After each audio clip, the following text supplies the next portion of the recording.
আমার চেহারাটা একদম কাল্লা কুসকুস কুসকুস করে। চেহারা কি ফর্সা করা যায়? আচ্ছা, এই ক্রিমটা কিনে দেখি ফর্সা হয় কিনা, তারপরে দেখবো কি এই যে ভিডিও। একটা ক্রিমের দাম রাখতেছেন আপনি 3400 টাকা। একটা ক্রিমের দাম দিলেন আপনি 3400 টাকা। আপনার সহ হ্যাঁ, 3400 টাকা দিয়ে একটা ক্রিম নিবে মানুষ, কিন্তু একজন সাধারণ ভোক্তা বুঝতে পারতেছে না এটা আসলে আসল নাকি নকল। বলেন, মানুষ যাবে কোথায়? সাধারণ জনগণ কোথায় যাবে? আমাকে এই ক্রিমটা ব্যবহার করতে হবে, তা না হলে আমি ফর্সা হতে পারবো না। হ্যাঁ, একদম কুসকুসা কালা কালা থেকে আমি দলা ওভার চাই, সাদা ওভার চাই, ফকফকা ওভার চাই, হাতের তলাটা অন্যরকম মানে একটু সাদা, এরকম সাদা ওভার চাই। এই ক্রিমটা মনে হয় দরকার। আদৌ কি ক্রিম রয়েছে যে ন্যাচারালভাবে প্রাকৃতিকভাবে কালো মানুষ ফর্সা হতে পেরেছে? না। এই যে দেখতে পাচ্ছেন 3400 টাকা একটা ক্রিমের দাম, হয়তোবা রং ফর্সা করার জন্য, গায়ের রং ফর্সা করার জন্য, উজ্জ্বল করার জন্য এই ক্রিমগুলো ব্যবহার করা। বাজারে আপনি যত প্রকারের ক্রিম দেখেন, কোনো ক্রিম কি আদৌ পর্যন্ত মানুষের শরীরকে ন্যাচারালভাবে সুন্দর করতে পেরেছে? না, আমার তো মতো জানা নেই।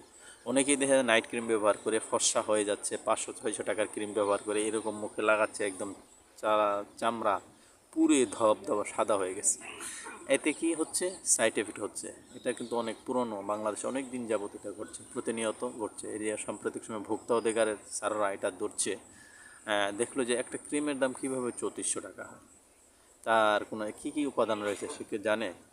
যারা ব্যবহার করে হয়তো দামি দামি প্রোডাক্টে বড় বড় নায়ক নায়িকা সেলিব্রিটিরা এটা অ্যাড করতেছে। এই অ্যাড দেখে মানুষ, আমি উদ্বুদ্ধ হয়ে, উৎসাহ হয়ে এই ক্রিমটা কিনে থাকি। যার দরুন কী হচ্ছে? আমার ক্ষতি হচ্ছে, বরঞ্চ লাভ হচ্ছে না। এই ক্রিমটা, এই আল্লাহর দেওয়া প্রদত্ত চেহারা, সুন্দর চেহারাটা, এটাকে আমি প্রাকৃতিক উপায়ে বা নিজে ছাড়া, আল্লাহর ছাড়া, রহমত ছাড়া আল্লাহ কি মানুষকে এভাবে সৃষ্টি করেছে? না। আমি কৃত্রিম উপায়ে যেদের ফর্সা করতে চাই, এটা সাইড এফেক্ট করবে না। এ থেকে স্কিনের ক্যান্সার হতে পারে। এটা পুরো যে অ্যাসিড যে হাইড্রোজেন পারঅক্সাইড ব্যবহার করা হয়, যেগুলা ত্বকের জন্য অত্যন্ত ক্ষতিকর, মারাত্মক, সে সকল উপাদান কেমিক্যাল ব্যবহার করে এই ক্রিমটা ব্যবহার করেছে। চামড়ায় লাগালে চামড়া উঠে যায়, তখন কি মানুষকে বিশ্রী দেখা যায়। কিছুদিন পরে যখন এটা ইউজ করা বাদ দেয়, তখন দেখেন চেহারাটা কী হয়, যেমন রক্ত পড়তেছে গায়ে থেকে, মুখে থেকে, এরকমভাবে লাগে। যাদের কালো চেহারাটা এরকম সাদা করেছে এই ক্রিমগুলো ব্যবহার করে, দেখবেন অ্যাভেলেবেল বাংলাদেশে এটা ব্যবহার করছে প্রতিনিয়ত। এতে কি সাইড এফেক্ট হচ্ছে, মানুষের ক্ষতি হচ্ছে। আর সকল ক্ষতি থেকে বাঁচতে হলে আমাকে সাবধান হতে হবে, আর এই সকল ক্রিম থেকে দূরে থাকতে হবে। নিজে দূরে থাকুন, অন্যকে নিষেধ করেন এবং এই ভিডিওটা ছড়িয়ে দিয়ে উৎসাহ প্রদান করেন। আর কেমন লাগলো ভিডিওটা অবশ্যই কমেন্টে জানাবেন। আর যারা যারা ক্রিমটা ব্যবহার করেন, আজ থেকে এটা নিষেধ করে দেন। কারণ জাদু জনতারা আহাম্মক জাতিদের আহাম্মক বানিয়ে এগুলো ফায়দা লুটে মাল ইনকাম করে মানুষকে জাদু বানিয়ে ছাড়িয়ে দিচ্ছে। বাংলাদেশের জনতা সেটা বুঝতে পারছে না।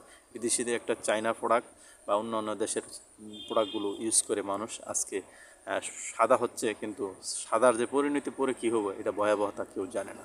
এ থেকে সাবধান হতে হবে আজই। বিদেশি ক্রিমের প্রতি উৎসাহ যাবে না, কোনো ক্রিমই না, আল্লাহর দেওয়ার রহমত, সেটা আপনাকে ন্যাচারালভাবেই সুন্দরভাবে রাখতে হবে। এটাই হচ্ছে মূল কথা। নবী এবং আল্লাহ রসুলের পথ অনুসরণ করুন, দেখবেন আপনার চেহারা এমনিতেই সুন্দর থাকবে।